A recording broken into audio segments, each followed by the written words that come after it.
12 CR 1522. The record should reflect that Mr. Holmes is present with his attorneys and the prosecutors are present as well. We are outside the presence of the jury. At one of the bench conferences that we had earlier today, Mr. King asked me to give the jury an instruction based on the fact that it appears that some of the questions submitted by the jurors reflect that at least a couple of them appear to have some medical background. And I went back and looked at Kendrick versus Pippin, Kendrick, and Pippin is spelled Pippin, 252 Pacific 3rd, 1052, a Colorado Supreme Court case from 2011, which was abrogated on other grounds in Bedard versus Johnson, that's Bedor, 292 Pacific 3rd, 924, Colorado Supreme Court case from 2013. And I have taken a crack at drafting an instruction, and I'll give a copy of the proposed instruction to each side here in a minute, but it would read as follows. Jurors are allowed to use their background, including their professional and educational experiences, to inform their deliberations, so long as they do not bring in specific factual information learned from an outside source. The line between a juror's application of her professional and educational experience to the evidence presented in the trial and a juror's introduction of specific factual information learned from an outside source can be a fine one. Any experience used by a juror in deliberations must be a part of the juror's background gained before the juror was selected to participate in the trial and not as a result of an independent investigation conducted after being selected as a juror. Additionally, a juror may not introduce specific facts from an outside source that are not part of the evidence in the trial. So I'll have my staff give each of you a copy. Can you please, Ms. Robinson? And then take a look at it and let me know if you want me to make any changes to it or provide a different instruction. I'm not crazy about the first line in the second paragraph. I put it in there just so that you could take a look at it.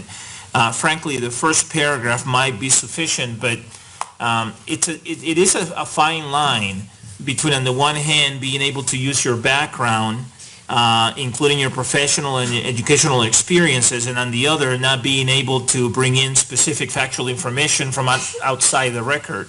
But it's the best I can do. That's what Kendrick held. That's what Kendrick talked about. And I'm uncomfortable deviating too much from the language that the case used. And I think it drives the point. I think in that case, I think it was the juror was an engineer, and I think he relied on some formula that he was familiar with. And the court found that that was okay because he was simply relying on his professional experience and not bringing in any specific facts from an outside source. But take a look at it and then let me know how you want me to proceed, all right? Are you ready for the jury, Mr. King? Yes, we are, Your Honor. Are the people ready for the jury? We are, Your Honor. Let's bring the jury in, please.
Please be seated, everyone.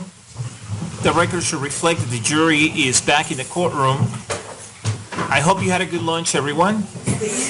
By the way, it is cool in here, and that must make some of you happy. At least a couple of you, I know, are happy as a result of that.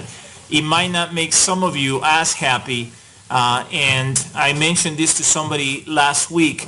I can't make everybody happy, and you know, the way that the system works, because it's a pretty old building, is that they tend to keep the courtrooms cooler in the morning with the anticipation that with the heat, it's going to get warmer throughout the day. So usually, if you've noticed, by the time we get to 3 or 4, it's warmer than it is at 8:30 in the morning. And that's why. If we make it warmer in the morning, then it's going to be uncomfortable in the afternoon. So this is sort of the best we can do with what we have.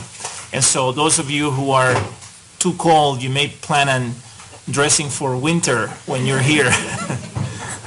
All right, let me ask Mr. King or his colleagues to call their next witness at this time, please. Your Honor, the defense calls Dr. Holland. All right, thank you.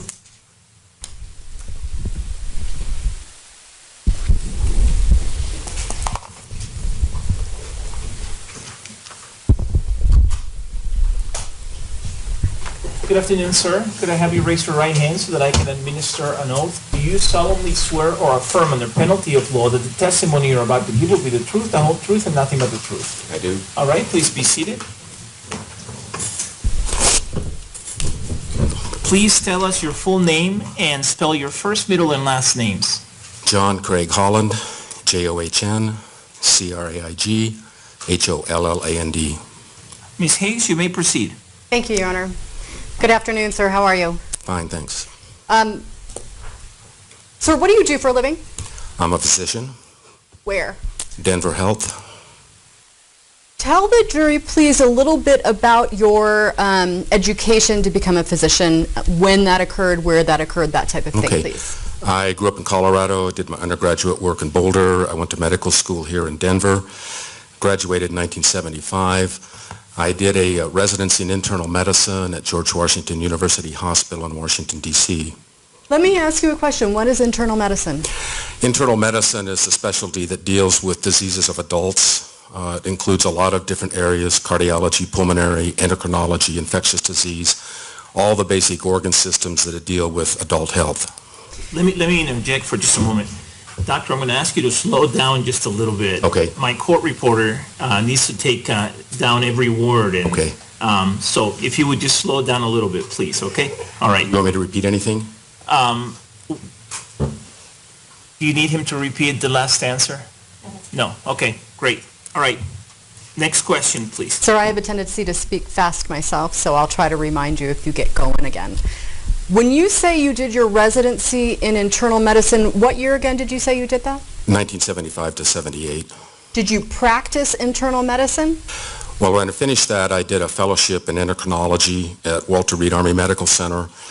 And then I was an Army physician for 24 years active duty, plus 5 years as a civilian. And I practiced internal medicine and endocrinology and geriatrics for about 19 years. Okay. At some point, did you go back and do another residency? Yes. And what was that in? Psychiatry. When did you do that? 1994 to 1997. When you say you went back to do a residency in psychiatry, kind of explain to the jury what that entails and why you did that. Well, I was always interested in psychiatry, and I'd gotten a lot of satisfaction out of doing internal medicine, geriatrics, and endocrinology, but I wanted to try something different. And so instead of, when you're a staff physician, you basically practice independently. You don't need any supervision. To get expertise in a different area, you have to go back for a period of time and retrain in a different area, and this is what I did in psychiatry, and that took 3 years. So you didn't have to go back to medical school because you already had your medical degree, is that fair? Correct. Now, you do need a medical degree, though, to practice psychiatry, is that right? Either an MD or a DO. Okay. And you already had your MD, but you had to go back and do a residency. Right. Where did you do that? Tripler Army Medical Center in Honolulu, Hawaii. Okay. And since then, what has been the focus of your practice? So since 1997, I've done strictly consultation psychiatry. I've done a little bit of outpatient psychiatry. Mostly, I see people that are hospitalized on a surgical floor, a medical floor, intensive care, OB, who have some kind of problem that their attending physician thinks has to do with the way that their brain works. And so I will go there as a consultant and see that person and make an assessment, a diagnosis, recommendations, and follow the patient as appropriate with the primary team. And that's what I still do at Denver Health. Now, it sounds to me like you are in a unique situation in that you bring a number of years of practicing sort of internal medicine, endocrinology to your psychiatric practice. Do you think that's unique, and do you think that helps you in your practice? There are some people that have these skills, not a lot, but it does help me, especially when I'm seeing people that are hospitalized.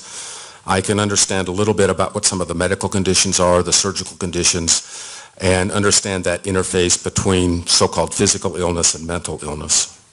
Is it, does it happen sometimes that mental illness and physical illness may overlap a little bit? Where I work all the time. Okay. Have you also done teaching in internal medicine or sort of your non-psychiatric medicine experience? Do you teach from that experience? Yes, I was on the faculty at the University of Hawaii, John A. Burns School of Medicine. For how long? 28 years. What about in psychiatry? Do you also teach in that area? I'm currently on the faculty at the University of Colorado here. How long have you taught psychiatry or in psychiatry? Since about 2010. Okay. You said that you currently work at Denver Health. How long again have you worked there? I started in the summer of 2009, and the consultation work that I do started in March of 2011. Okay. So you've been working there doing that consultation work from 2011 to current day? Right. All right. Your Honor, if I may approach with defense D-TR-77, please? Yes.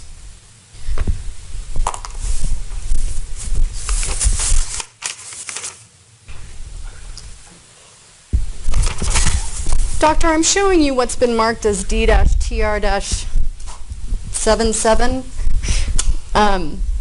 Is that a current, well, is that at least a fairly recent copy of your CV? Yes. Okay. I think it's dated November of 2014, so it's fairly recent. Yes. And does that CV detail your training, your experience, your teaching experience, both in internal medicine, endocrinology, as well as in psychiatry? Yes. Okay. Your Honor, I'd move for admission of D-TR-77 at this time. Is there any objection, Mr. Orman? No, Your Honor. All right, without objection, it is admitted. Thank you, Your Honor. Sir, is there anything in particular about your experience that I haven't touched on that you think is particularly relevant, something I missed? No, I think you've covered it. I was lucky. I had a lot of opportunities, both in the Army and here. I've seen a lot of different kinds of things, and I'm grateful for the training that I've had. Excellent. Thank you. Your Honor, I'd also actually now move to qualify Dr. Holland pursuant to Colorado Rules of Evidence 702 as well as People v. Schreck as an expert in both psychiatry as well as internal medicine. Is there any objection? Not to those two specific areas, Your Honor.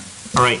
Without objection and pursuant to Rule 702 of the Colorado Rules of Evidence and the decision in People v. Schreck, which is published at 22 Pacific 3rd, 68, Colorado, 2001, the court accepts Dr. Holland as an expert witness in the fields of psychiatry and internal medicine. That means, folks, that he now may render expert opinions in those two areas. I remind you that you are not bound by the testimony of an expert witness.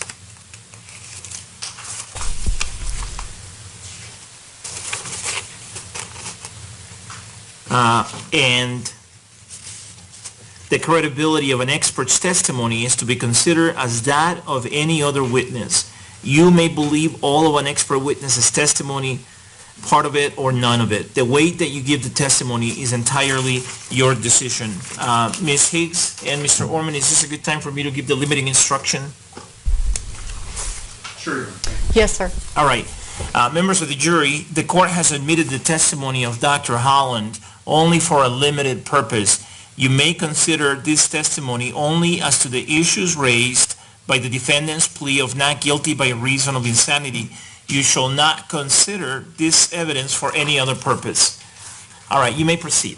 Thank you, Your Honor. Based on what we've already talked about, I'm assuming you're working at Denver Health Medical Center in November of 2012? Yes. And did you have opportunity to treat a patient by the name of James Holmes? Yes. Now, Dr. Holland, when he came to Denver Health, did Denver Health choose to give him sort of a different name? Yes. Okay. And what was the name, do you recall, that Denver Health chose to give him? Brady, Arkansas. And do you recall why they did that? Nobody talked to me specifically about that. I just assumed it was a very high visibility case with a lot of legal ramifications, and they wanted to keep confidentiality as much as possible. Okay. So if the jurors look at any of the records from Denver Health and it indicates Brady, Arkansas, is that the person that you know to be James Holmes? Yes. Okay. And, Your Honor, if I may now approach with D-TR-78, please. Yes.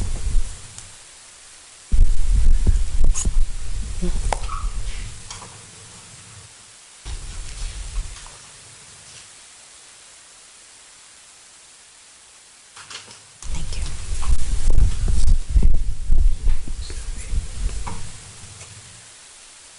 Sorry, I'm sometimes getting confused with the numbers. So, Doctor, before we talk too much about that, I want to ask you some sort of preliminary questions. With regard to your work at Denver Health, is it your practice and sort of the practice of Denver Health to document your work in progress notes? Yes. Is part of the reason for that because, like you said, you're working on a consultation team and other people need to rely on the work you're doing? Yes. And do you need to rely on notes that other people make? Yes. Okay. When you saw, who is Dr. Ryan Morose? Dr. Ryan Morose was a second-year resident that worked with me, and that's the resident. It's a teaching hospital, so I'd say 99.9% of all patients that I see in conjunction with a resident in training. They act as a scribe. We see the patients together. Our supervision is very tight, and I'm in the room with him every second, and I supervise everything that he writes. Do you review the notes that he takes down? Yes. And do you indicate that by initialing the notes? Yes. Okay. If you would look at D-TR-78, does that appear to be a copy of the progress notes you made with regard to your treatment of Mr. Holmes? Yes. And, excuse me, do you see your initials at various places in that document? Yes. As well as some of your own notes that you wrote, is that right? Yes. Okay. Does it appear to be an accurate copy of the notes that you took? Yes. Your Honor, we would move now for admission of D-TR-78, please. Mr. Orman, do you have any objection? Not as long as it's subject to the limiting instruction, Your Honor. All right. Without objection, D-TR-78 is admitted. But members of the jury, I instruct you that this exhibit is being admitted for the limited purpose that I indicated a moment ago. Does everybody understand that? And everybody's saying yes and nodding their head yes. Great. All right, Ms. Higgs, you may proceed. Thank you, Your Honor. Now, if I may approach again, Your Honor, with Yes. D-TR-79. Yes.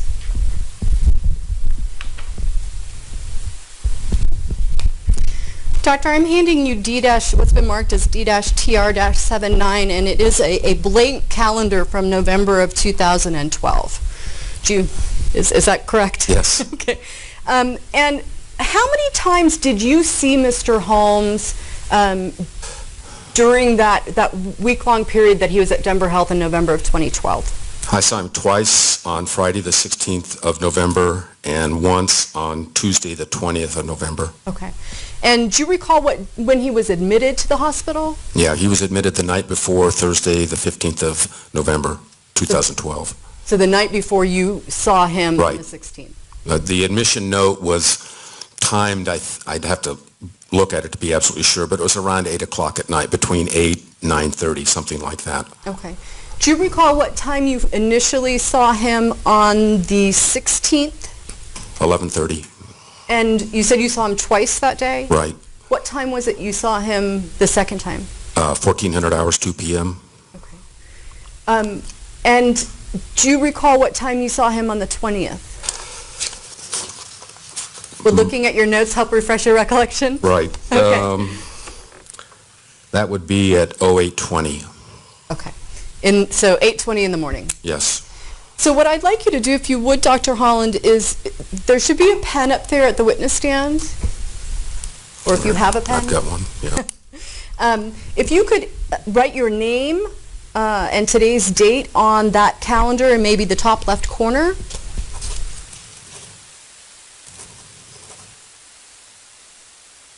Today's date. Yes.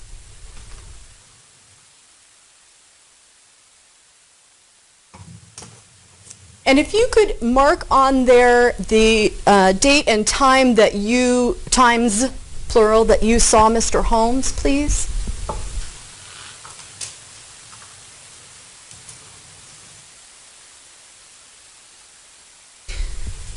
And if you could also mark on there the date and time that you believe he was admitted.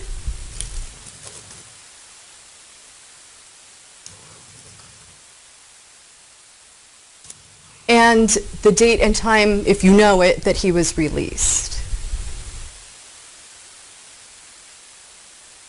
And was he released on the 20th of November? He was released on the 20th. I was the last person on the team. We saw him. He was safe enough to be discharged from our facility. Okay. So now with regard to that calendar, Your Honor, may I approach to take a look at it? Yes. Thank you. Thank you, Doctor.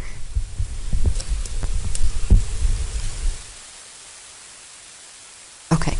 Your Honor, I'm going to show this to the prosecution and move for admission of D-TR-79. All right. Mr. Orman, do you have any objection? I don't. All right. Without objection, it is admitted. Thank you. I'm going to just leave this up here.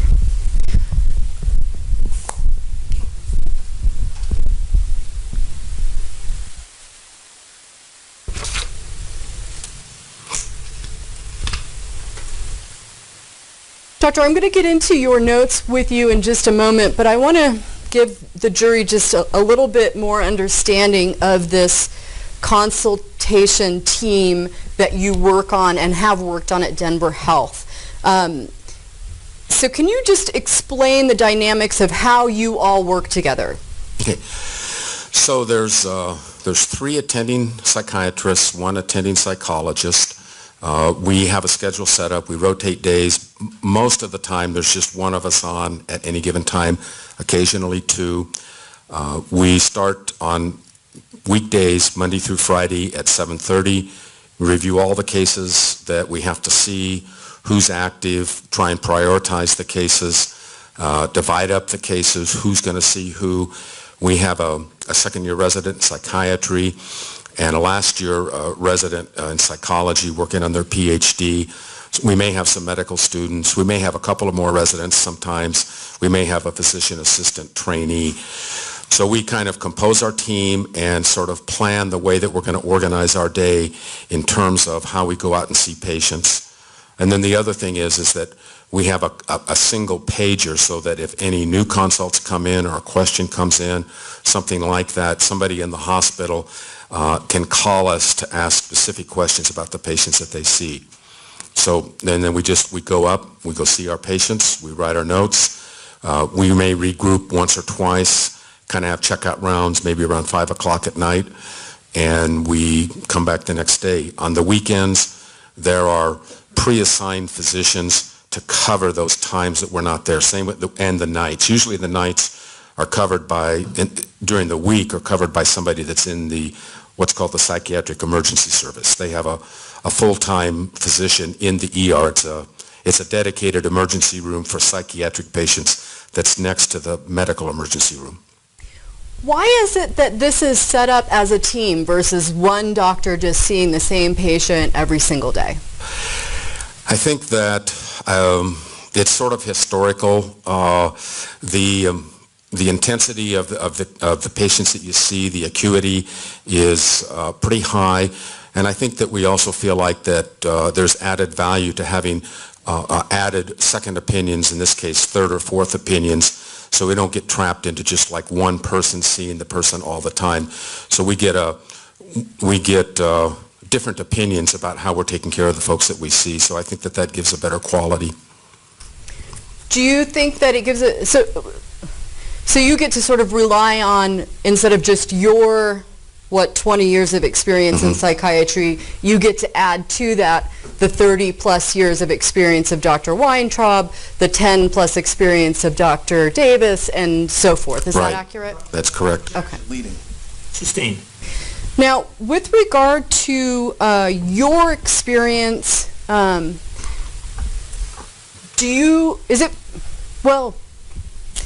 tell me, have you seen a lot of patients that present with psychosis? Yes. Okay. Is there any way, I know it's hard, any way to quantify that over the entire course of your career? I'd say hundreds. Okay. When you were working at Denver Health Medical Center, you just used the words intensity, acuity. Are the patients that you're seeing there in sort of through psychiatric emergency unit, I'm not sure if I'm getting any of these words correct, but do you see a lot of patients that are acute and with intense symptoms? Yes, and again, the patients that we see, we see in the medical ER and on the medical floors. We don't see patients on the psychiatric floor or in the psychiatric emergency room. Okay. So we're kind of the arm for psychiatry to help all the other specialties of the hospital. Okay. All right. Before you went to see Mr. Holmes the first time, which I believe you said was at 11:30 in the morning on November 16th, is that right? Correct. Did you first gather information before you went to evaluate him? We didn't really have to. All the information was basically down in the correctional care medical facility, the jail notes, the admission consult. That's all the information that existed. There was no other information from any other source. So we went down there and we reviewed the jail notes and reviewed the admission note. When you say we, do you recall who is we? Well, my resident and I. Okay, so Dr. Morose? Right. Okay. So did you review the information from Dr. Davis from the day Yes. before? Okay. And what information did you have from the jail? Well, in the jail, they have a printout, and there are dated and timed entries that are, well, it depends. If the patient's very stable, they're not very frequent. There might just be one entry a day, and it says eating, sleeping, good hygiene, watching TV. So if nothing's really happening, the entries are fairly short. And so we had a couple of those kinds of entries prior to November 11th because they were on this printout sheet. And in about the middle of that sheet on November 11th, you could see that there was a big change.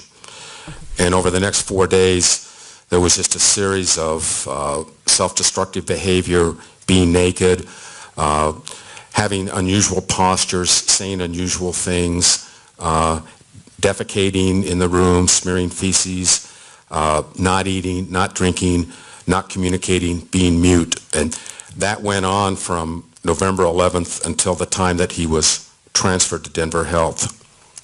How is that information significant to you?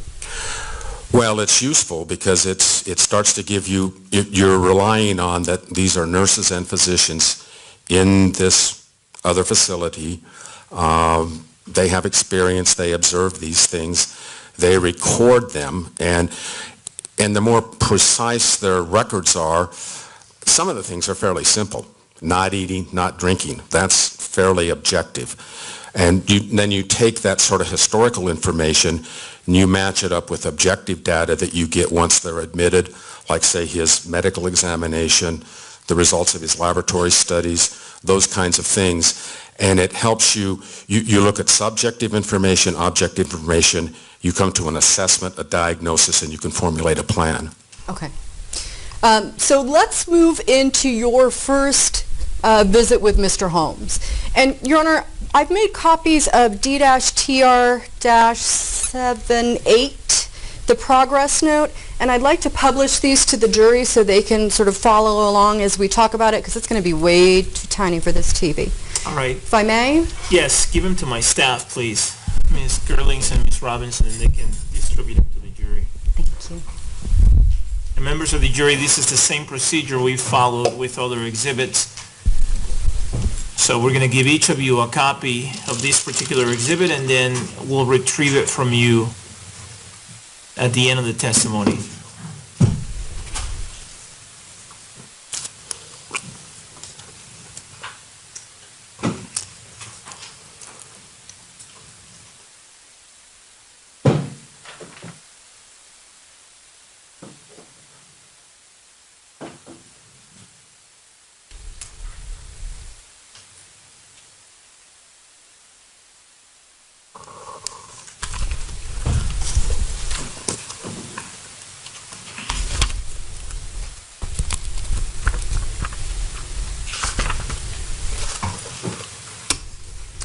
Now, Doctor, you just talked a little bit about the information that you had before you went in to see Mr. Holmes. Do you just take that, like what other doctors are saying, as the way it is, or do you go in to make your own assessment? Well, we try and reestablish. In other words, what you're asking is that primary data is data that I obtain myself. Secondary data is from somebody else. If I know the person, if their secondary data seems reasonable, but I still try and verify as much as I can. I try and reestablish their findings to see if it fits the diagnosis or what we think the working diagnosis is, especially early in the course of a new patient. Okay. So, Doctor, if you're looking at the first page of the exhibit there that you have, is this the progress note that you made on November 16th, 2012 at 11:30 in the morning? Yes. Okay. Now, when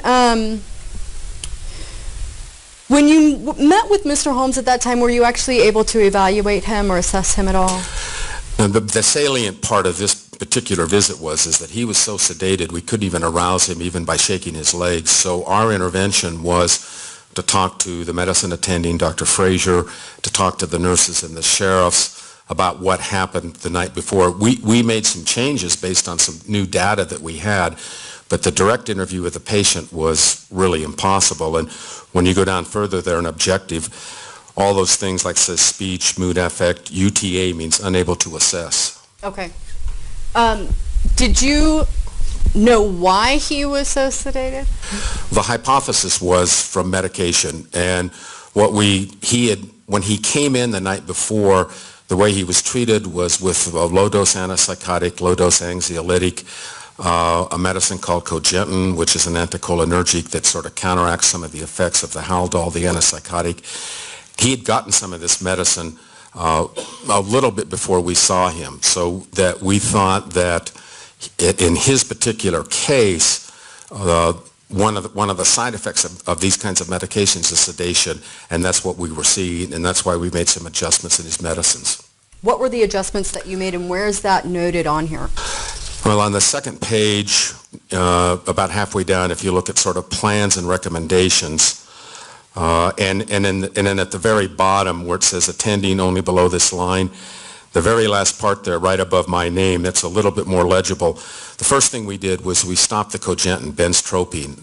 That's one of the anticholinergic side effects is it can cause urinary retention. And the patient had 700 cc's of urinary retention, which is grossly elevated. In his age, it should be maybe 10 cc's. Okay. And then because Haldol is what's so-called a first-generation antipsychotic, more old-fashioned, It has a limited mechanism where it works. We switched that to a second-generation antipsychotic called Risperdal or Risperidone, and started off in modest doses, 1 milligram twice a day. And we also put a cap on the Ativan, the lorazepam. That's an anxiolytic. Doesn't treat psychosis directly, but it can also cause sedation. And so we wanted to limit the amount that he could get on that so that we could sort of allow him to wake up. Okay. When it says Risperdal 1, I'm assuming that's 1 milligram BID. What does that mean? That means twice a day. Okay. You said he had 700 cc's of urinary retention. Right. Now, if you look a little bit up toward that the top of that second page, it has assessment, and then it has axis 1, axis 2, right. axis 3. What was the axis 1? Is that a diagnosis? Is that a... It's a system of classification, and I should just say that in psychiatry we use what's called the DSM, the Diagnostic Statistical Manual. We're currently in the 5th generation of this. The 5th generation came in 2013. When we were seeing this patient in 2012, we used what was called DSM-4 Text Revised, TR. Okay. And one of the big differences between 4 and 5 is 5 eliminates this multi-axis assessment. But in DSM-4, when we did an axis 1 or the major psychiatric illnesses, axis 2 is diagnoses primarily in childhood, like intellectual disability and personality disorders, and axis 3 are the medical conditions. Okay. There's 2 other axes, but they're not listed on this form. When you have this note here that axis 1 is psychosis NOS, is that something that you have confirmed? Is that something that a doctor prior to you has confirmed? So where's that come from? Well, it could be both. Okay. And in this case, our diagnosis and the preceding diagnosis were congruent. They were the same. The psychosis not otherwise specified, all that really means is it's a domain of psychosis. You look for hallucinations, delusions, disorganized speech, disorganized behavior, prominent negative thoughts, could have catatonic features, funny postures, selective mutism, those kinds of things. What it means is and there's a differential diagnosis to that, and it can include medical conditions, substance-induced, and then the more commonly known psychiatric illnesses like schizophrenia, schizoaffective disorder, those kinds of things. But for us, all we could do was say it was in the domain of psychosis. We could list what a differential might be, but we would need a lot of information about this person before they came to see us, and then follow-up information, the time course, the family history, those sorts of things. We didn't have any of that information. You would want to know how he presented, say, even in childhood, adolescence, in the years before he came to the hospital. Right. What was his pre-morbid function, his function before this episode of illness started? Okay. So those kinds of things is what you would need to get it beyond psychosis not otherwise specified. Correct. Okay. You said under axis 3 there's the word, I think it's hypernatremia. That means his serum sodium was elevated. Okay. And that's pretty significant. The brain works based on its environment of electrolytes, sodium, potassium, its acid-base balance. All of those things are important for normal central nervous system function, normal brain function, normal neuronal function. Okay. The next thing you write is delirium resolving. Can you explain that for the jury? Yeah, what I probably should have said there was more hypernatremia resolving. The delirium, I thought when I first saw him, he had elements of both delirium and psychosis. And let me stop you there. When you first saw him, do you mean you first saw him here at 11:30 or when you were actually able to evaluate him later that day? Both. Okay. Both. Please continue. And delirium is an impairment of consciousness. It's sort of lower down in the way that the brain works. It has to do with the brain stem, what's called the reticular activating system. Those things have to be working properly for us to evaluate things like language, memory, and what we call executive function. So when a person has inattention and the inability to arouse him, that qualifies as inattention, and he has some mild metabolic aberrations like both his potassium, his sodium, his acid-base balance was a little bit out. All of those things could make any underlying psychosis worse. Okay. When you just said the word mild underlying. Yeah, I mean, his sodium, I think the highest it was 152. When we saw him, it was 149. It was starting to get better. It wasn't, usually when you see mental status changes that are due purely to an elevation in the sodium, it's going to be higher. But it's different in every single individual. Most of the time, this is a problem in geriatric patients that have a lot more comorbid medical illnesses. With the sodium level, what did you say the highest one, 152? I think that was the highest one that he had. Okay. Yeah. When you see a sodium level of 152 in a patient who is a 24-year-old male who doesn't seem to have any other medical issues, would you expect that that level of sodium would result in any mental status changes alone? No. Okay. Now, you indicated that was that already coming down by the time you saw him at 11:30 on November 16th? Yes, if you go back to the first page and you look in the bottom right-hand corner, it has labs, and then there's the word glucose, and then there's a series of numbers, and this is sort of medical shorthand for how we write these electrolytes.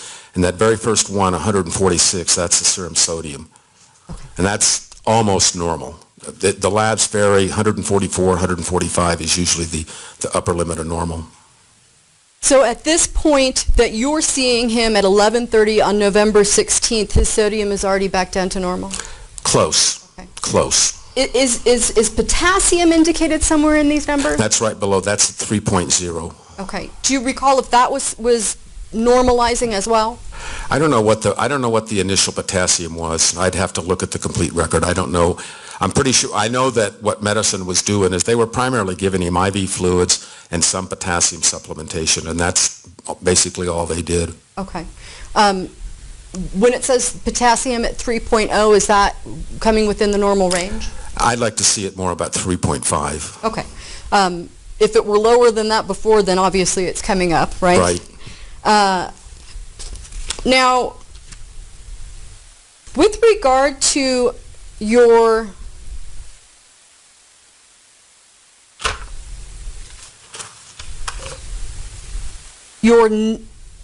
next visit with him, which was later that day.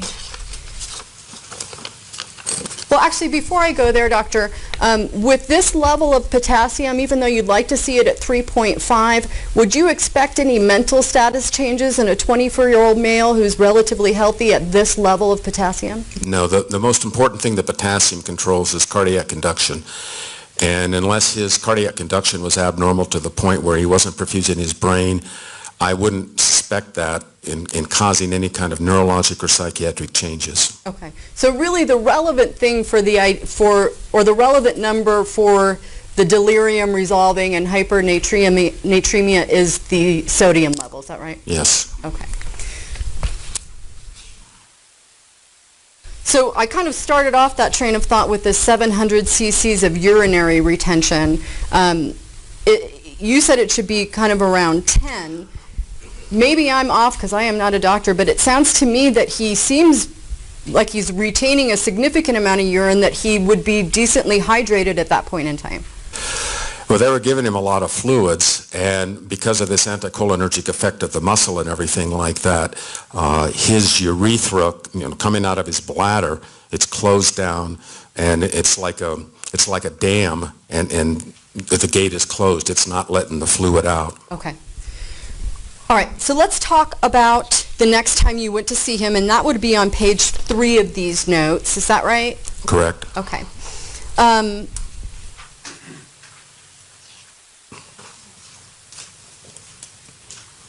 How was Mr. Holmes doing at that point in time in the day? Well, the main change was he wasn't so sedated.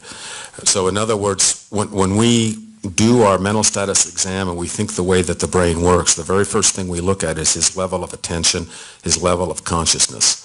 And that was much, much less impaired. We could go in and talk to him. We didn't have to rub his sternum, move his extremities around, things like that. Okay. I'd like to kind of go through this progress note with you a little bit. I think I can read most of it. Okay. So I'd like to just start at the top there, and if you can just kind of, because your handwriting, or, well, I should say Dr. Moreau's handwriting, let's blame it on him, is not fabulous. If you could kind of just read the first couple sentences Sure. of that note, and then we'll talk about it. So it says November 16th, 1450 hours, Psych CL, that's Psychiatry Consultation Liaison, follow-up note. Patient was sedated earlier this AM, and the formal interview was unable to be completed. The patient was seen again, and now he reports that he is in, and then this quotes, shadow boxes, and that his voices are telling him to get water. Okay. So when things are in quotes here, are those things directly that Mr. Holmes said? Yes. Okay. What did you take that to mean? He's in a shadow box and voices tell him to get water. Well, one of the things that we look at fairly specifically are the presence of hallucinations. And hallucinations are when the brain interprets a sensory input that's not really there. So you see something that's not there, you hear something that's not there.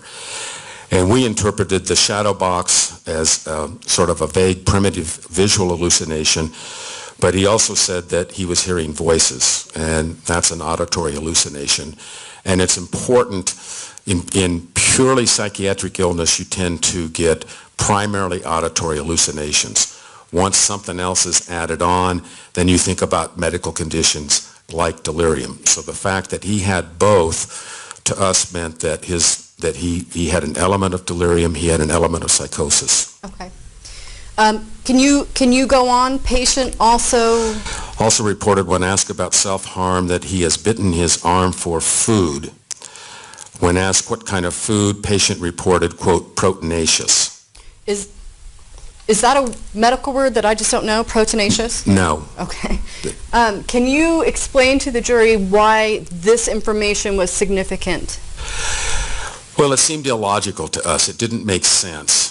And so the other thing that we try and evaluate is we try and evaluate a thought process. And in thought process, what we're really evaluating is language, okay, and how a person forms ideas. That's what thought process is. Thought content is more what do they believe, and thought process is how do they get there. And the more abnormal a thought process is, the more that makes us think about a psychotic process. Okay. So when you're writing these things down and Mr. Holmes is giving you these responses, are these two questions that you're asking him? Yes, and even though this was more just sort of a written progress note, and that we try and use the format where if you go back to the first time we saw him on that first page, it's got the specific components of the mental status exam on there. We didn't really have to repeat too much in terms of things like general appearance, except that he was awake. We tried to describe those, but sometimes it's easier to follow if the specific components of the mental status are there. But that's not the way that we recorded this second note. Okay. So the next thing I think it says is patient denies visual hallucinations and active suicidal ideation. Okay. So you just kind of referred to the shadow box thing as perhaps possibly part of a visual hallucination. And that's what he said. For him, I don't think that he saw that as a visual hallucination. Okay? He was making a description, and sometimes the way that a person experiences this and the way they get described, it's hard to convey in specific words. It depends on the limits of your vocabulary and how alert you are, because he was coming out of a delirium. He was sort of sedated and everything like that. So it seems a little bit incongruent, but the thing that we really kind of came away was that was more important than the shadow boxes or his denial of visual hallucinations was the auditory hallucinations. Okay. And if you could go on and read the next sentence, patient reported.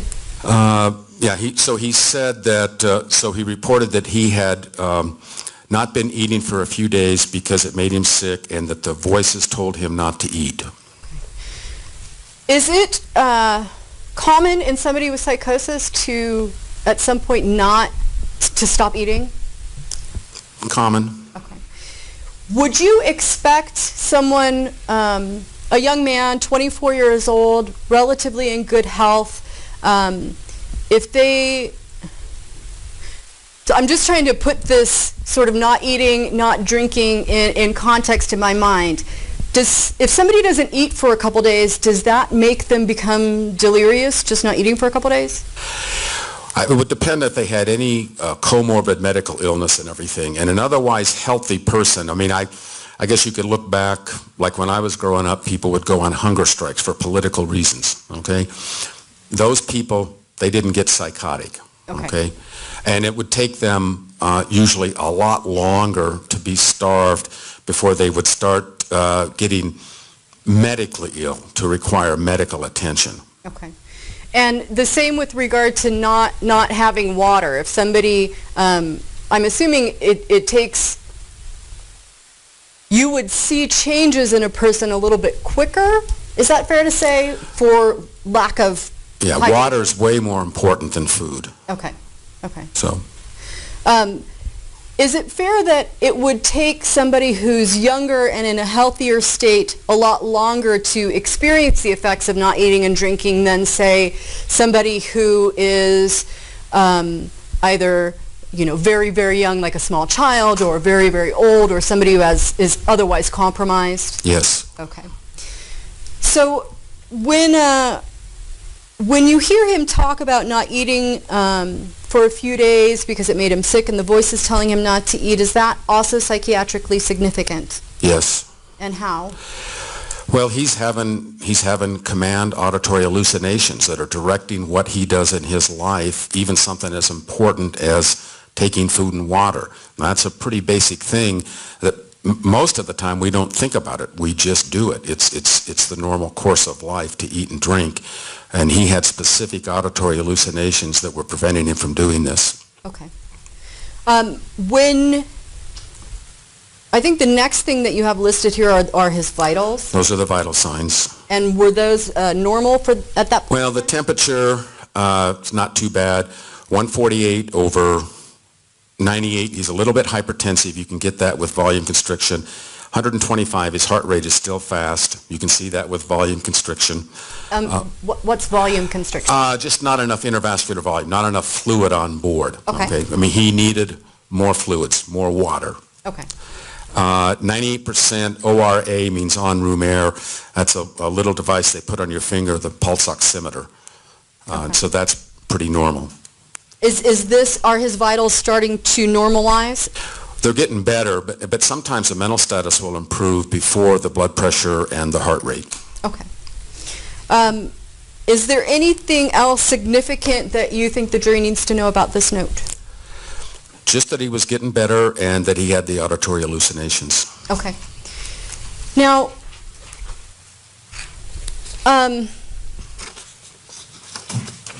we've kind of touched on this a little bit, but if you can explain to the jury sort of, we've talked a little bit about delirium and about psychosis. What would you expect, what would you expect to see? What are the cardinal signs of delirium? Well, first, what I'd say is that psychosis is primarily a problem of the neurotransmitter dopamine. Delirium is primarily a problem of the neurotransmitter acetylcholine. And what we look at, we'll look at what's the onset like. Delirium onset pretty fast. Psychosis slow. What's the duration? Delirium short. Psychosis usually indefinite, unless it's due to a medical condition or a substance. What's the patient characteristic? Delirium, old, and old in psychiatry means older than 40. A lot of other medical illnesses, on a lot of medications. There's rarely a family history for delirium, whereas there is in psychosis. The kind of Cadillac test is to do a brainwave test, an EEG. We almost never do that, but it would be presumably normal in psychosis, and it would be abnormal in a person with delirium. It'd have what they call diffuse slow wave slowing.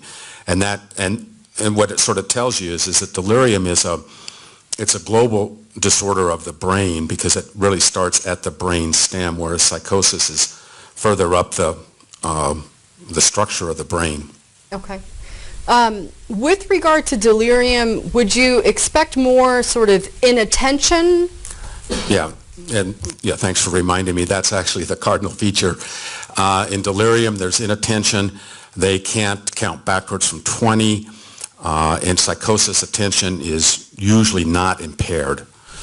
But I think it's also important to say that they can coexist. They're not mutually exclusive, and there's a certain amount of overlap. So if you were going to look at this conceptually, you might draw some Venn diagrams with a certain amount of intersection.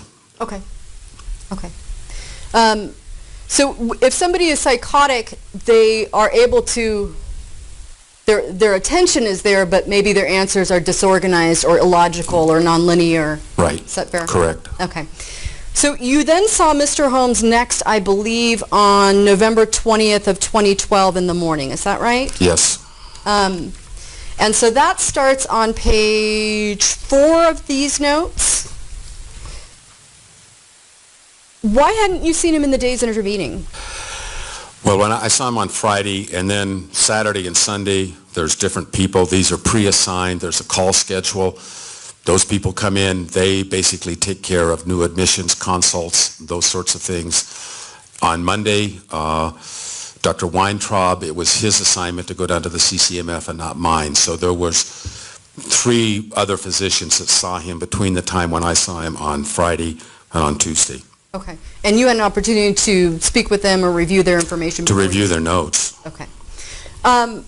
Was Dr. Murrows with you again on the 20th? Yes. And you just said CCMF. What does that That's a stand for? correctional care medical facility. So in the bottom of Denver Health, there's a jail with sheriffs and single rooms, a lot of security to get in there. It's a regular jail, except that they have access to all the medical assets of Denver Health. Okay. And so anybody that comes from a jail facility to Denver Health would be housed there, is that correct? Or any correctional facility? Unless they're so sick that they have to be in an intensive care unit or something like that. But all the people that come to the CCMF, they're arrested. They're incarcerated. Okay. So when you mean so sick they have to be in intensive care, you mean sort of like they're in an accident and they have a head injury? On a ventilator or something like that. And if they were arrested, then there would be a sheriff or a police officer, somebody like that, right at the bedside. Okay. So when somebody is on CCMF, there are also deputies down there that can monitor them, is that right? Yeah. Video camera in the rooms to monitor them? Yes. Okay. So let's talk about this November 20th visit. Tell the jury what was different or the same about Mr. Holmes at that time. Well, he was markedly improved. He had been in restraints most of the time that he was in the CCMF, and that's the call of the sheriffs. They run that facility.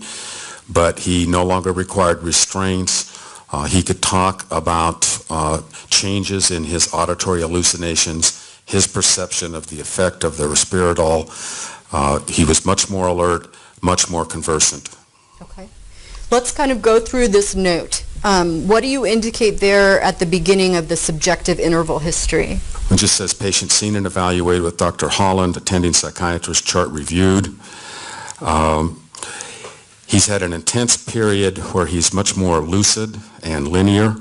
He reports that he didn't sleep much overnight, but that he slept intermittently throughout the day.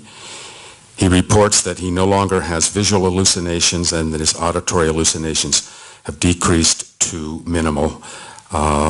And then instead of the shadow box, he talks about them as sort of shadow voices, which gave us the perception that they may not be as distinct, because in some previous notes, he could count up to 8 different voices and even clarify the gender, 7 men, 1 woman. And we think when the voices are that concrete that it sort of raises our suspicion that this is a primary psychotic process. Okay. So he was a lot better. Is that normal for, I mean, that's what the antipsychotic medication is directed at, right? That's what happens when people take their medicines as directed. They get better. Okay. It's not unexpected that he might respond this quickly. Especially if he's never been treated with antipsychotics before. Okay. Tell me a little bit about that. What does that mean? Well, Request to approach. Yes.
Okay, Ms. Higgs, you may proceed as we discussed at the bench conference. Thank you.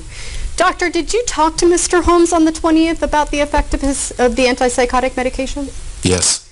And what was the response? His perception was that it had decreased his auditory hallucinations and that helped him. And what was your opinion? I agreed. When we look at this note, is that indicated here in your progress note? Yes. And can you kind of read where?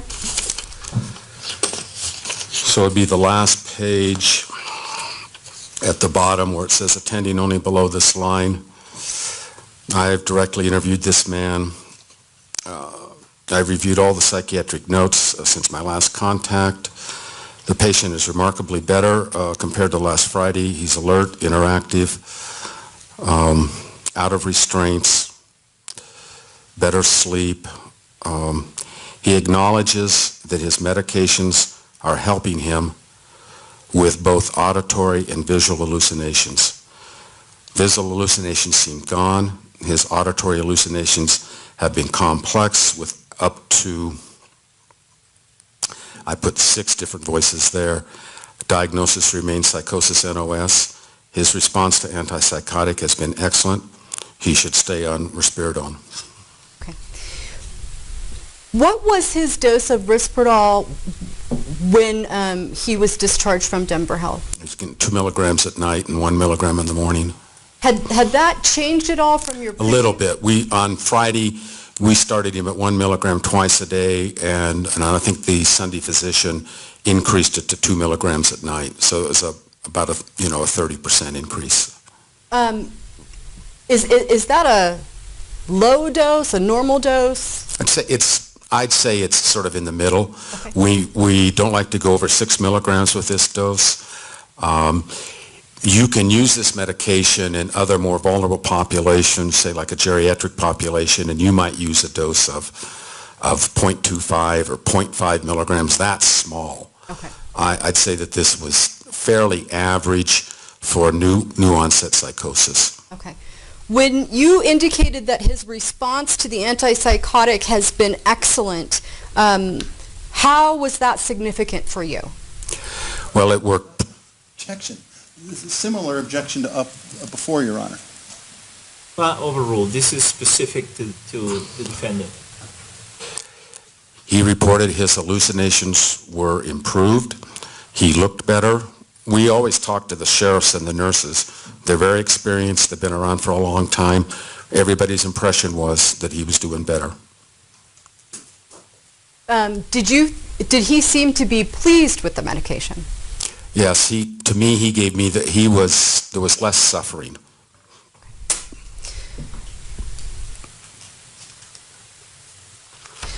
Now, you've also indicated, I just have a few more things I want to follow up with you on this November 20th note, Doctor. And it's on so it would be page 4 of these exhibits, or the first page of your November 20th note. And one of the things that you wrote here is delusions, none evident, is that right? Right. Okay.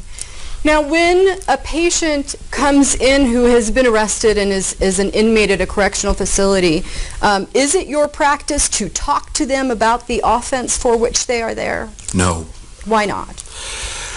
We try and keep a pretty firm boundary between what's going on medically, and when I say medically, I include psychiatry and what the legal charges are. We don't have any control over what the sheriffs do in terms of does the person get to watch TV, those kinds of things. So we're basically guests in this incarceration facility. We try and address strictly the medical issues. We don't tell the people when they're going back to jail, anything else like that. We never get involved with that. And Doctor, you did not speak with Mr. Holmes about the charges for which he was there? Not at all. Okay.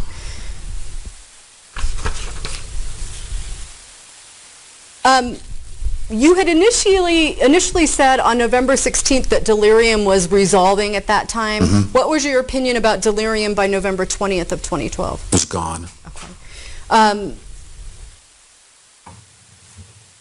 Was his medical situation with regard to sodium and potassium, all that had evened out? Yeah, and that evened out pretty quickly. I mean, even by Friday, Saturday, his electrolytes, they got the labs every single day, but it wasn't really much of a concern. And we always talk with the medical people, but for them, it was really easy. Just a little bit of IV fluid, and a little bit of potassium, and it was pretty simple. Okay. In your opinion, doctor, what role do you think delirium played in Mr. Holmes' presentation at Denver Health Medical Center? I think that the way that I put it together when I look at the notes from the jail from November 11th on, that his psychosis grew, his psychosis caused him not to eat or drink, and that gave him a starvation ketosis. He came in, the starvation ketosis got fixed, there was some residual psychosis, which improved on the Risperdal. Okay. Do you think the delirium played a major or minor role in how he presented at the hospital for you on November 16th? For me, it was minor. Okay. And ultimately, when you had initially indicated on November 16th of 2012 that the Axis 1 diagnosis was psychosis NOS, what was your opinion about that diagnosis by November 20th of 2012? Same. Okay. I think we're done. If you'll just give me one moment. Thank you, Doctor. I don't have any more questions for you at this time. Mr. Orman?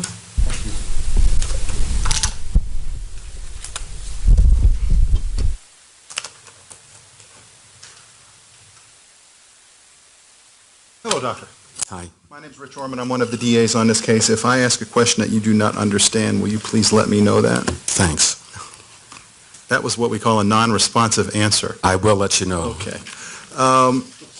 I want to start sort of near the end of what Ms. Higgs was asking you about. We have this note here on, it's I guess the second to last page of D-TR-78. Top of it says Denver Health Medical Center Psychiatry Progress Note dated November 20th at 8:20. See that one? Yes. And she was asking you about the mental status exam.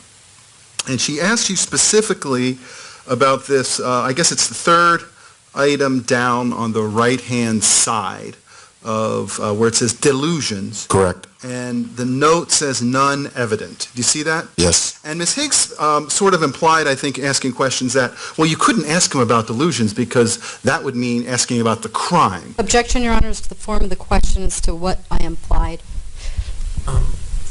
Sustained. Rephrase the question, please. Now, all right, thank you, Your Honor. Delusions, the presence or absence of delusions can be a consideration that a psychiatrist has to take into account in determining a diagnosis, correct? Yes. For instance, with schizophrenia, the presence or absence of a delusion can be important about whether that's the diagnosis or not, correct? Yes. And it's not like when you looked at this, you ignored whether a delusion might be present because that was sort of an area where you could not go into, correct? We could ask him some general questions. I mean, one of the statements hang on, Doctor. Okay. Was it correct, yes or no? Well, repeat the question, Okay. please. So the question of whether there was delusion is something that a psychiatrist goes into when making a diagnosis when you think there might be a psychosis, correct? Yes. And that was not an area that you were forbidden from going into, correct? We could ask about delusions without asking about the alleged crime. In fact, if you were not able to look at delusions, would the answer be none evident, or would it be something like we can't look into that? I think the way we wrote it was the correct way, none evident. So you saw no evidence of any delusion? Not at that evaluation after he had been treated. And the first one, where we have, it's the first page of this, it says UTA for delusions, unable to assess, Okay. right. Is that assess or ascertain? Unable to assess. Okay. So the first time we see delusions under a mental status exam where your name is on it, it says unable to assess. And when I look at this, the only other time we see that line in there for a mental status exam is on the 20th, and there you say none evident, correct? Correct. So in all the time that you were with the defendant, you saw no evidence of a delusion? I wasn't the only person who saw him. I'm asking about what you saw. Did you see evidence of a delusion? Not when I saw him. And how long did you see him? All of these evaluations, they're timed, and on average, they're about 30 minutes from the time that we go down there to the time we leave. So would that be an hour total or an hour and a half total? Hour and a half. You talked about having some information from the jail as far as some jail notes. How far did those go back? The ones that I concentrated on started, they were a little bit before November 11th, but the ones before November 11th, there was nothing going on. He was eating, drinking, normal hygiene, watching TV. They were very short. On Sunday, November the 11th, they became just the size of the notes got much bigger and the content of what I previously described, and that pattern continued until he came to us on the 15th. How far back before November 11th did they go? The ones I had, maybe 2 days. So the first information is, what does prodromal mean? Prodromal means something that's subtle, it's not overt, and oftentimes it's only obvious in retrospect. So for psychosis, a prodrome might be something where the patient starts talking unusual ideas, maybe at an abnormal for that person interest in philosophy or religion or occult. That would be prodromal for psychiatry. And Dr. Davis said it was like 4 or 5 days prodromal in this case. Is that about right? I don't know if she used that term. I think that she was looking at the same records that we were. From November 11th to November 15th when he came in, the jail notes were clear, running into walls, hitting head, not eating, defecating, smearing feces. All of those things would fall under the rubric for us of disorganized behavior. But you really didn't have any information about what had happened prior to that? No. Well, okay. Did you have any information? I think I asked the question badly. Did you have any information really of more than a couple days prior to that, November 11th? No. And you certainly didn't contact his prior psychiatrist, Dr. Fenton, correct? No. That's not correct? Did not contact anybody. You didn't go you didn't go ask for the medical records prior to, let's say, November 9th, correct? That is correct. You didn't ask for police reports or anything like that, correct? All we had was the jail records from November 11th on. And the reason for that is because this is not a forensic examination, correct? That is correct. You were never asked to opine on legal sanity or to do a full examination of the defendant that would look at all the issues that a forensic examination would do, correct? Correct. And a forensic examiner would want to do those things, to get a full history, to talk to other doctors, maybe family members, things like that, correct? Sure, yes. And have you ever done a forensic examination? No. But you sort of in general understand what they are? I've done short-term certification in involuntary medications. For those, do you want to go back and get as full a record as you can? Yes. But your role was really limited here to what's in front of me right now from a medical perspective. Yes. Now, did you have any jail video from Arapahoe County? No. And you certainly then had zero information about the defendant's psychiatric state in, let's say, May of 2012 or June or July of 2012, correct? That's correct.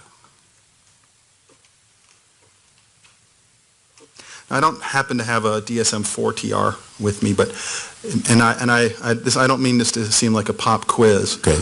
But could you tell me what it says, what psychotic disorder not otherwise specified is in the DSM-4 TR? Well, that's when you have, a constellation of hallucinations, delusions, disorganized speech, disorganized behavior that doesn't fully fit the criteria for schizophrenia, schizoaffective disorder, mood disorder with psychotic features, which could be depression, bipolar, psychosis that's associated with borderline personality disorder, schizotypal. Psychosis is really, it's not a categorical diagnosis, it's a dimension, it's a domain. It doesn't fit anything else. You know that there's psychosis there, but you can't fit it in any other diagnosis. Doesn't fit into brief psychotic disorder, schizophreniform disorder, none of those other things. If you had, let's say, a full medical history, talked to psychiatrists that had previously treated him, things like that, you could have had a different diagnosis, correct? Because you would have had more information? Sure, especially the time course. We didn't have definitive information about the time course. If this is something that had happened over 6 months, a couple of years, there were prior hospitalizations, all those sorts of things would have helped us a lot. I think there's a reference in here to a CT scan. Is that correct? I think it's on the... He had 2 CT scans. 2 CT. Do you know what days those were? The first one, I think, was on Tuesday. Where's my calendar?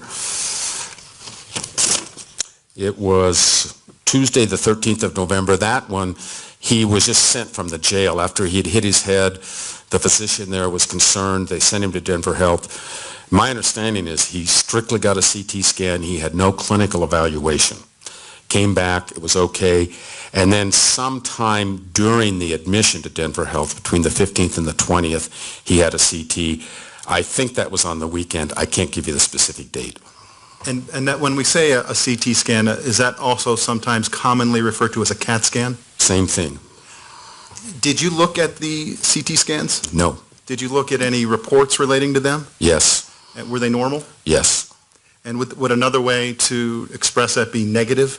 Negative. Meaning nothing unusual about them? Correct.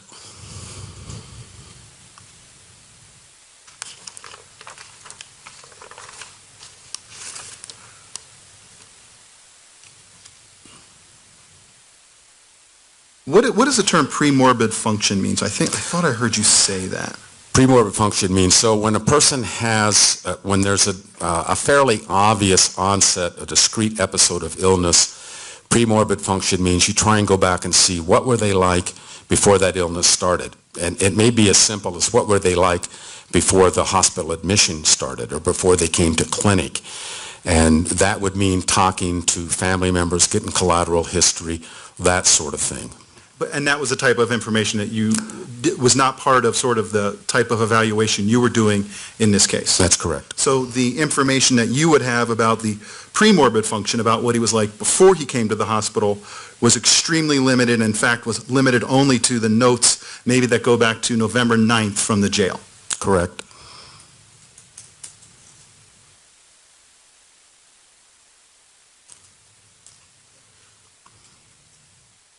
So the type of thing that you might want to see would be notes going back to, let's say, when he was first put in the jail, if you were looking for premorbid function, correct? Go back even further than that. If I was in an outpatient clinic and I was going to follow this person, I'd want to know what it was like, were there any problems when he was with his mother's pregnancy? What was his childhood development like? How did he do in school? Has he been married? Was he in the military? Did he have jobs? We had none of that data. Would you want to look at things like the jail, you know what jail kite is? No. A message, let's say, that a person in the jail sends to the jail staff saying, I'd like to have this, I'd like books, here are the issues I see, when they actually write it out? That could be useful. How about, let's say, information contained on the computer of a person, what their writings were, their emails, things like that? Would that be information you would want to have for premorbid functioning? Possibly. I think that's beyond what most clinical psychiatrists would go into. But certainly maybe something a forensic psychiatrist. For sure.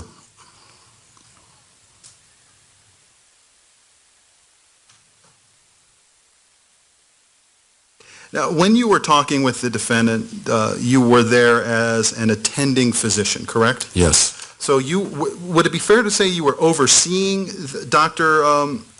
Moreau's, or were you doing this along with him? I was supervising him, but in a case like this, I mean, we knew that this was pretty high visibility. I mean, I was directing what was happening. Dr. Moreau's was my scribe. I was in charge. So when he writes something down, would you say, okay, write this down, or would you just check to make sure it was accurate? I would tell him what to write down. Now, at the end of this, on November 20th, 2012, the disposition says it's okay to send him back to Arapahoe County Jail or potentially the CMHIP, correct? That's correct. Because you felt that he was in a state where, what, he wasn't dangerous to people in the jail or himself? He was safe enough to go to an environment that had less medical assets than we did. We don't have any control on whether he came back to Arapahoe Jail or went to Pueblo. But for me, either one would have been safe. That's our job, is to make sure that he's safe, because we're sort of the highest level of medical care that you can get while you're still incarcerated. Okay. Let me just see if anyone else has any questions I should ask you.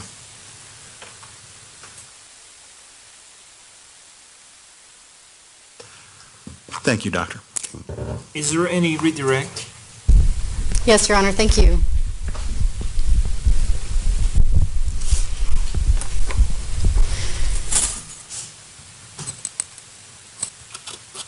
I want to avoid feedback from the two microphones. Doctor, when you talked to Mr. Holmes about his concerns about eating and drinking, that line of questioning, did you consider that that might be some type of paranoid delusion he was having? Yes, and although he didn't say it to me, there was in other people's notes that he thought that there was something in his food. So for us, a delusion is a fixed false belief, and that qualified for a delusion. It's just that it wasn't present during my first examination because he was too somnolent, and on the last examination because he was so much improved. Okay. And doctor, is it also correct that someone may have a delusion, but unless you kind of are able to touch on the topic of that with them, you may never know that that delusion is there? And a lot of patients with delusions don't like to talk about them. And so even if you ask them about it, they may conceal what their beliefs are. Okay. With regard to all of the information that you didn't collect, what you stated there at the end was that your job was to make sure that Mr. Holmes was safe to himself. Is that fair? Yes. Okay. So it was sort of an acute treatment situation. Is that right? Yes. Now, certainly if you were doing some long-term diagnosis, you would want to know if he had a prior family history of, say, of mental illness. Is that right? Yes. And you would want to know if he had been treated by a doctor before? Yes. Objection to the form of the question it's leading. Sustained. Would you want to know what those doctors thought of Mr. Holmes as far as his mental illness? Yes. Okay. And would you want to know if he sort of had any odd or crazy writings that he had produced? Yes. If he had sort of espoused any weird philosophical ideas, would that be important to you? Yes. Would it be important to you to know if he had sort of a history of negative symptoms of a mental illness? Yes. Now, you also said that with the psychosis NOS, this was a diagnosis that you couldn't fit into any other mental illness diagnoses, and you listed off some. Now, is that because you were doing an acute treatment and you were not collecting all that prior information? We were too acute, and that data wasn't available to us. Okay. If you had been following up with Mr. Holmes, would you have tried to go out and collect that data? Yes. And would you have tried to take that psychosis NOS diagnosis and fit it into one of those other mental illnesses? Yes. Is that how sort of psychiatric diagnosis works? Yes. Okay. You were also asked about the 2 CT scans. Do you recall that? Yes. I think Mr. Orman said it was one way to describe them is that they were negative, correct? Correct. Does that mean Mr. Holmes was not psychotic when he was at Denver Health Medical Center? No, the CT scans are almost never show any positive findings in people with purely psychiatric illness. Okay.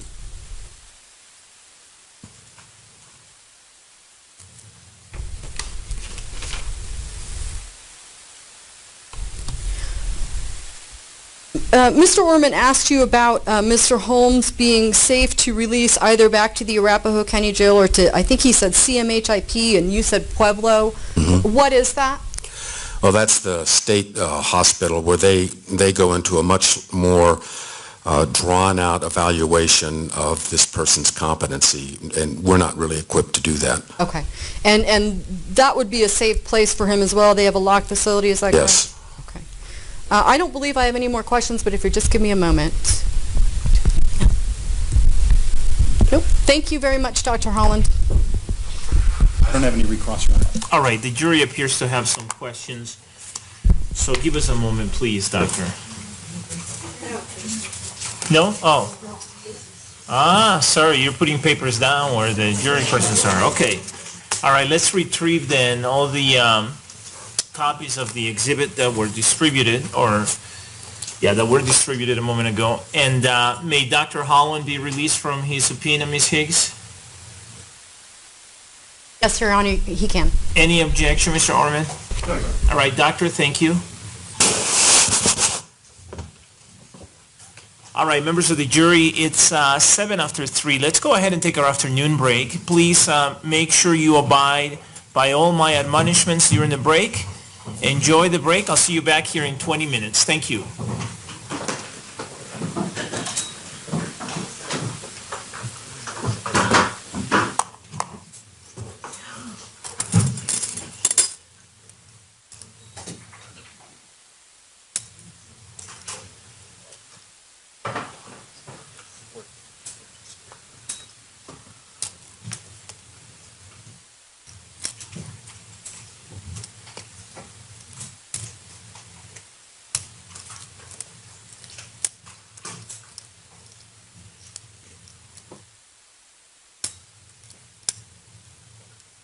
Please be seated, everyone. The record should reflect that the jury has exited the courtroom.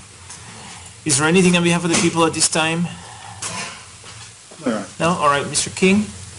Just one thing that I wanted to bring up, and that was in light of the objection that we had this morning that Ms. Pearson made to Dr. Davis, it caused us to look at our endorsement P261 again.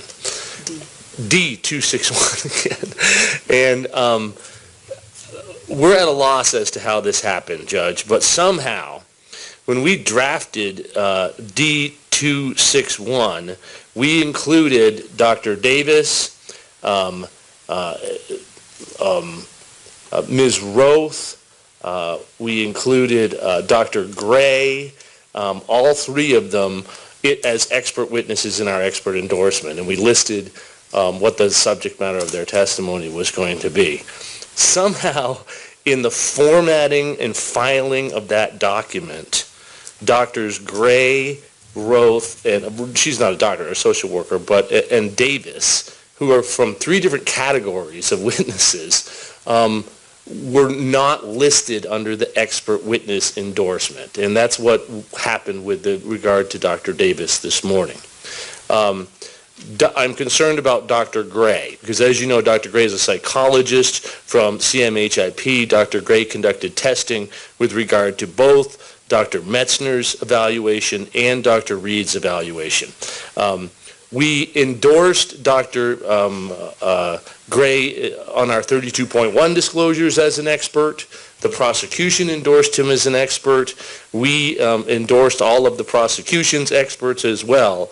But somehow that mistake was made somehow of missing the endorsement of those two doctors properly, a typographical error, as experts under Rule 702 in this case. So I don't think that there's any prejudice to the people.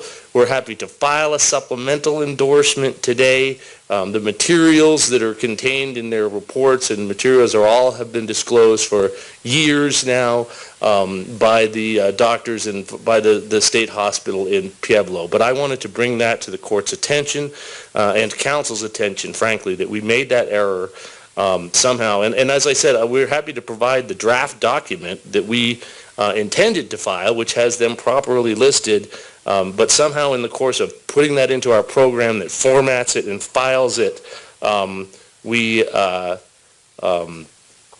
listed them in the wrong place, despite the subject matter of their testimony being properly listed. So I don't know if there's going to be an objection to Dr. Gray's testimony by the people, or if they're going to request more time with regard to his testimony. I have him scheduled to come in now on Thursday of this week, and I wanted to make sure if there's any kind of problem or confusion, and he's going to have to come back next week or something, that we can accommodate his schedule and work that out. But I wanted to bring that to the court and counsel's attention to see if there was going to be any objection or not.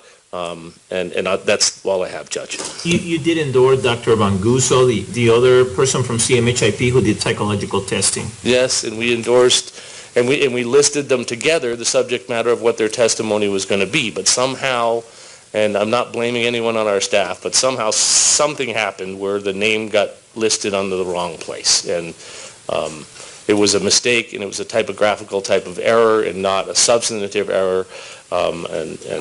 So we're going to be asking to call Dr. Gray and qualify him under Rule 702, but I wanted to bring this all to the court and everyone else's attention. And your intention is to call him to testify about the testing, the psychological testing that he conducted at CMHIP, which experts have relied upon, correct? That's correct, Your Honor, and he didn't opine as to sanity, nor did he opine as to a diagnosis.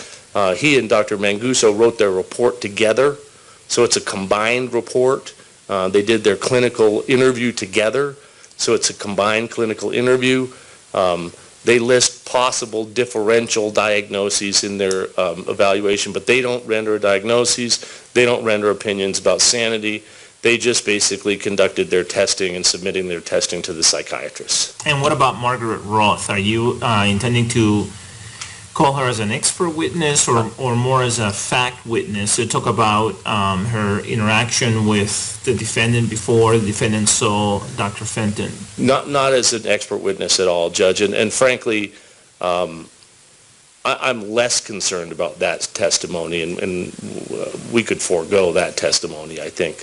All of her notes have been admitted into evidence in People's Exhibit PTR 1248 already anyways. So that's not as concerning to me. What is concerning to me is this psychologist who has played an integral role in both of the court's sanity evaluations that were done and have been relied upon by both of the court's experts and all of the other experts in the case. All right.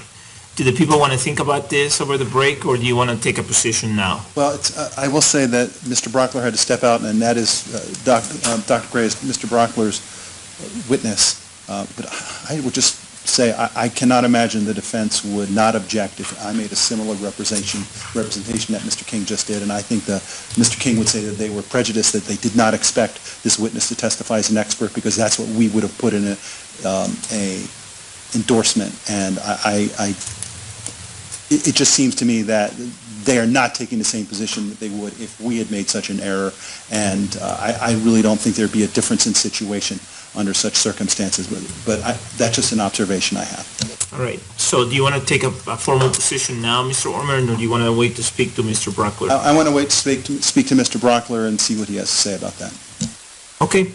All right. We'll proceed in that fashion then. We'll be on break. Thank you. I'll see you back here at, let's make it about 3:30 or so.